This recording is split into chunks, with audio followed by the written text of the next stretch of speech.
একজোড়া বিশাল জুতা, মাথায় একটি হ্যাট, হাতে একটি ছড়ি। এই মানুষটিকে দেখলে হাসতে ইচ্ছে করে, কিন্তু এই হাসিটার জন্ম হয়েছিল পৃথিবীর সবচেয়ে ভয়ঙ্কর যন্ত্রণা থেকে। আজ আমরা তার জীবনের সেই গোপন ইতিহাস উন্মোচন করব, যা আপনাকে অবাক করবে। তার জীবন ছিল দারিদ্রতায় জর্জরিত, কিন্তু তিনি কিভাবে সেই দরিদ্র থেকে উঠে এসে পৃথিবীর মানুষের মন জয় করলেন, আজকের গল্পটা সেটাই নিয়ে। So hello guys, I am অঙ্কন and welcome to Mystery.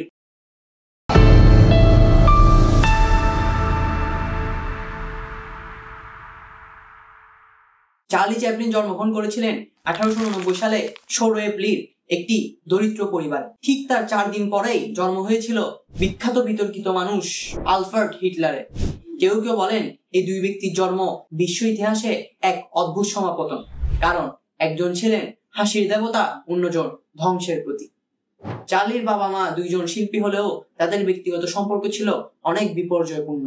বাবা ছিলেন মদ্যপানে আসক্ত, যার কারণে চার্লির বয়স যখন মাত্র 10 বছর, বাবা তখন তাদের ছেড়ে চলে যান। এ সময় চার্লির মা হান্না হিল কঠিন মানসিক রোগে ভুগতে শুরু করেন এবং এক প্রকার ডিপ্রেশনের শিকার হন। চার্লি আর তার ভাই সিডনিকে তখন চরম দারিদ্র্যের মুখোমুখি হতে হয়। মা অসুস্থ থাকায় তারা কোনো সামাজিক সহায়তা পেতেন না। এই কারণেই চার্লির মধ্যে সমাজের প্রতি এক সংবেদনশীলতা তৈরি হয়।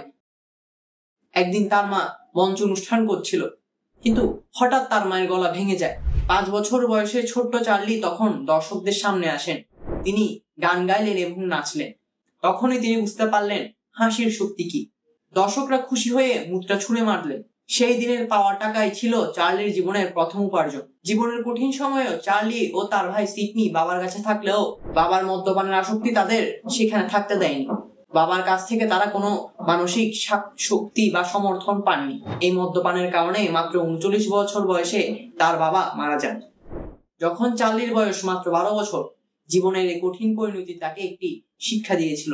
13 বছর বয়স থেকে তিনি পেশাদার অভিনেতা হিসেবে কাজ শুরু করলেন। তার ছোট আকার শরীরকে তিনি অভিনয়ের কৌতুকময় ভঙ্গির জন্য ব্যবহার করতে শুরু করলেন। তার কেরিয়ারের সবচেয়ে বড় ধাপ আসে যখন তিনি বিখ্যাত কৌতুক দল ফ্রেড কর্নো কোম্পানির সাথে যুক্ত হন। এই দল যোগ দিয়ে তিনি তার শারীরিক কৌতূহলকে শিল্পের পর্যায়ে নিয়ে যান, যেখানে তিনি কেবল হাসাতেন না, তার অঙ্গভঙ্গি দিয়ে গল্প শোনাতেন। কর্নো কোম্পানির সাথেই তিনি 1910 সালে প্রথমবার আমেরিকা সফর করেন, যেখানে আমেরিকান দর্শকরা তার অভিনয় এতটাই মুগ্ধ হয় যে তিনি দ্রুতই দলটির প্রধান তারকা হয়ে ওঠেন। 1914 সালে হলিউডে পা রেখেই তিনি জন্ম দিলেন এক অমর চরিত্র। ক্রিস্টন স্টুডিওতে পরিচালক তাকে একটি নতুন কমেডি চরিত্রের পোশাক পরতে বলেছিলেন। চ্যাপলিন সেই চরিত্রকে নিজে তৈরি করলেন, আর এই পোশাক ছিল প্রতীক।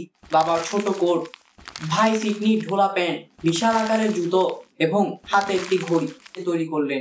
চরিত্রটির নাম দেওয়া হলো দ্য রিটার্ন ট্রাপ। তার জনপ্রিয়তা এতটাই দ্রুত বাড়ে যে মাত্র 3 বছর বয়সের মধ্যে তার বেতন অবিশ্বাস্যভাবে বেড়ে যায়।